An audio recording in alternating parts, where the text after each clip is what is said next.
because why? Nonsense words are going to help us learn to decode these words automatically, right? So we're going to learn our vowel sounds and we're going to practice blending our words. Ready? Jack Race, let's start with you. Ready? Go. Okay, so let's do it together. We have k, I, k. Okay, now on the next one, we're going to practice our first sound. Then we're going to blend the ending sound. Ready? Go. Z, is, ziz. Try it again. Go. Z, is, ziz. All right, let's see if we can do a blend. We're going to practice some of our blend words.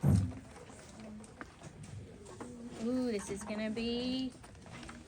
Ready? Practice together. Go. Sl, I, n, slin. Now blend these two. Ready? Go. Sl, in, slin. Good job, guys.